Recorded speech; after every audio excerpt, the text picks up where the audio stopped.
कहानी की शुरुआत हुई एक माँ के अपने बेटे को हनुमान जी की कहानी सुनाने से, कि कैसे हनुमान जी आम समझकर सूरज को निगल गए थे और उनको सबक सिखाने के लिए सभी देवताओं ने उनकी शक्तियां छीन ली। सीन शिफ्ट हुआ एक फाइट क्लब में, जहां मंकी का मास्क पहन ये आदमी लड़ रहा था।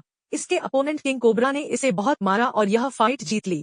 मंकी मैन चुपचाप हार का सामना कर वहां से निकल गया। इस आदमी का नाम था किड, जिसे अपने बचपन के कुछ फ्लैशबैक्स आ रहे थे। किड यहाँ से अपने पैसे लेकर एक बार में गया। उसने एक छोटे बच्चे से एक औरत क्वीनी कपूर की इन्फॉर्मेशन मंगवा रखी थी कि वो कहाँ जाती है, कहाँ रुकती है। अगले दिन क्वीनी के पास एक मूर्ति बेचने वाला पहुंचा। वो चुपके से क्वीनी का पर्स चुरा लेता है। ये पर्स अलग अलग लोगों के हाथों से होता हुआ पहुंचा सीधा किड के पास। इसमें क्वीनी का कार्ड था।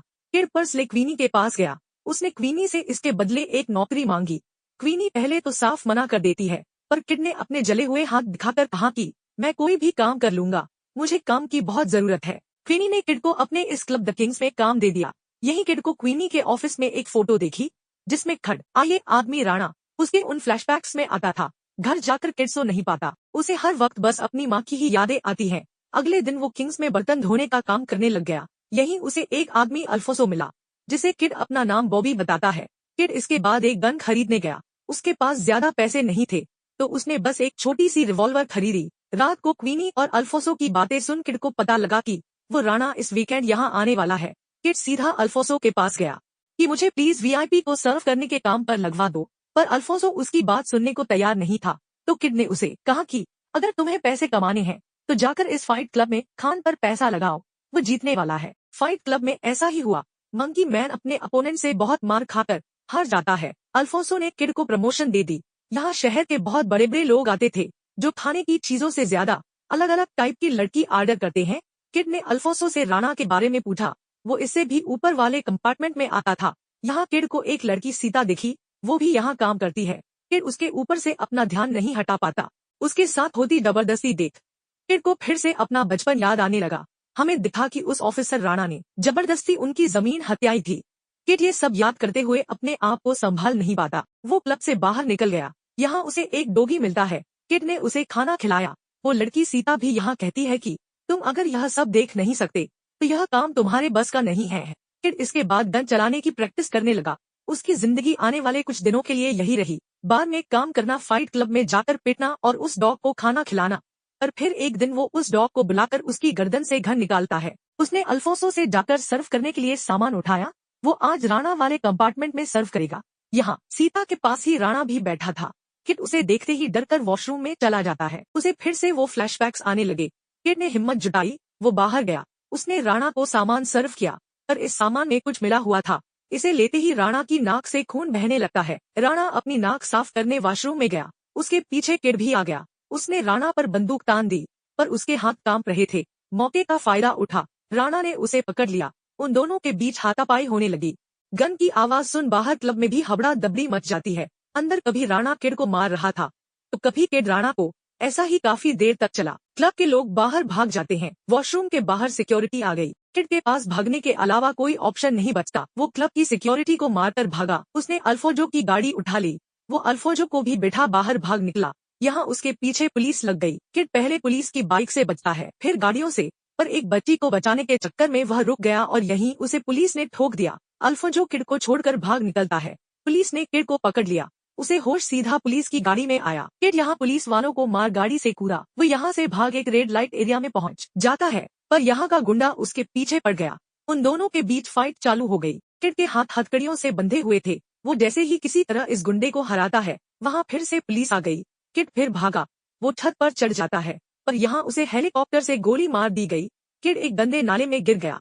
उसे फिर से अपनी माँ की यादें आने लगी कि कैसे वो दोनों जंगल के पास एक घर में रहते थे। तो अभी इस वक्त कुछ लोग उसका इलाज कर रहे हैं। उसके घाव भरे गए।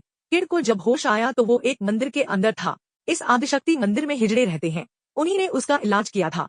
किड जब वहाँ से निकलने लगा, हिजड़ों के लीडर अल्फा ने कहा, बाहर चारों तरफ तुम्हें पुलिस ढूंढ रही है, तुम अभी के लिए यहीं सेफ रहोगे।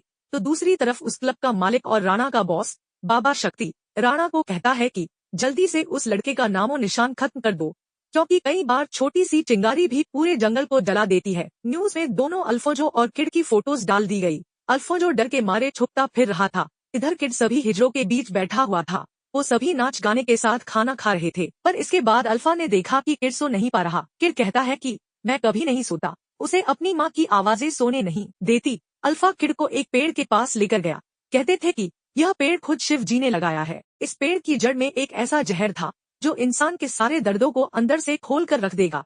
इसे बस मजबूत इंसान ही झेल सकता है। जैसे ही किड ने इसे लिया वो दर्द से तड़पने लगा। उसे अपना बचपन याद आने लगा। वो सीधा उस पल में पहुंच जाता है जहाँ से यह सब शुरू हुआ था। किड अपनी माँ के साथ एक रामायण की कथा देख रहा है, पर तभी वहाँ ऑफिसर राणा आ गया। बाबा शक्ति ने उसे सारा एरिया खाली कराने का हुक्म दिया था। उन्होंने पूरे गांव में आग लगा दी। किड की माँ उसे अंदर ले जाकर छुपा देती है। उसने उसे साफ कहा कि चाहे जो हो जाए तुम बस छुपे रहना। वहाँ तभी राणा आ गया। वो किड की माँ के साथ जोर जबरदस्ती करने लगा। किड की माँ ने अपने आप को छुड़वाने के लिए उस पे एक चाकू से वार किया, तो गुस्से में आकर राणा ने अपने बेल्ट से उसे मारना शुरू कर दिया। वो उसके साथ जबरदस्ती कर आखिर में उसे आग लगा देता है। राणा के जाते ही किड बाहर निकला, पर वह अपनी माँ को बचा नहीं पाता। यही सब करने में उसके हाथ भी जले थे। इस वक्त भी वो रोने लगता है कि मैं अपनी माँ को नहीं बचा पाया। तो अल्फा ने उसे समझाया कि तुम जो कर सकते थे तुमने किया और यह हाथ एक योद्धा के हैं। अगले दिन से किड लड़ने की प्रैक्टिस करने लगा।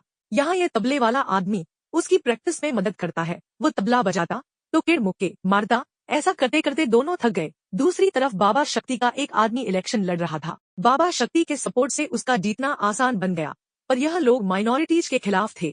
ये मुस्लिम्स को मारते, हिजड़ों को मारते। तभी इस टेम्पल के एक हिजड़े को भी ऐसे ही मारा गया।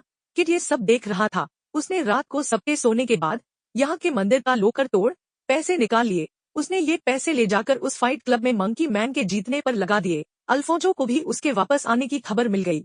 फाइट क्लब में फाइट शुरू हुई। यहाँ का अभी तक का कभी ना हारा फाइटर किंग कोबरा लड़ रहा था मंकी मैन के खिलाफ। मंकी मैन ने एक ही किक में कोबरा को हरा डाला। फाइट क्लब का ओनर यह देख गुस्सा हो जाता है। उसने एक 6 फुट से भी लंबे फाइटर को बुला लिया। अब इसका सामना करना इतना भी आसान नहीं था। फाइट क्लब वाला उसे एक बैट तक दे देता है, पर मंकी मैन ने फिर भी किसी तरह उसे हरा दिया। लोगों ने चिल्लाना शुरू कर दिया कि इसे मार डालो, पर मंकी मैन ऐसा नहीं करता, जिससे वहाँ आए लोग उसे और ज्यादा चीयर करने लगे। वो जीते हुए पैसों को सीधा उस टेम्पल में पहुंचा देता है। यहाँ साथ में एक मैसेज भी था। तो दूसरी तरफ बाबा शक्ति अपने क्लब में पहुंच गया। आज वो लोग यहाँ अपने इलेक्शन में हुई जीत को सेलिब्रेट करने आए हैं, पर साथ में मंकी का मास्क पहन किड भी पहुंच चुका था। उसने गार्ड्स को मार अंदर एंट्री ली। उसके साथ साथ कुछ और लोग भी यहाँ घुसे। उन्होंने भी गार्ड्स को मारना शुरू कर दिया। किड किचन में सभी गार्ड्स को मार वहाँ एक सिलेंडर के पास आग लगा देता है। जैसे ही वो बाहर निकला उसे और गार्ड्स मिले। उसने उन्हें भी मारा। सिलेंडर फटा और बाहर क्लब में बैठे सभी लोग डर गए। एंट्री हुई किड की। सब लोग क्लब से भागने लगे। किड गार्ड्स का सामना करते हुए राणा तक पहुंचने की कोशिश तो करता है, पर वो लिफ्ट से निकल गया।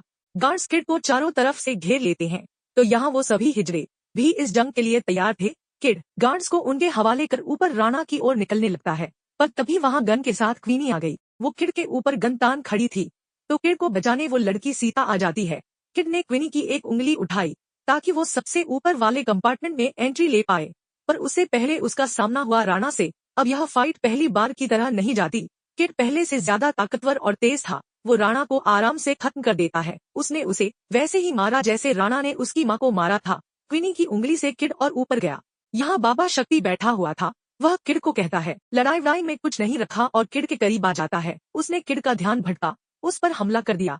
किड लगभग मर ही गया था, पर वह किसी तरह उसके दूसरे हमले को रोक उसके ही हथियार से उसे मार देता है। इसी के साथ यह कहानी हुई खत्म। आपको एक्सप्लेनेशन कैसी लगी हमें कमेंट करके जरूर बताना।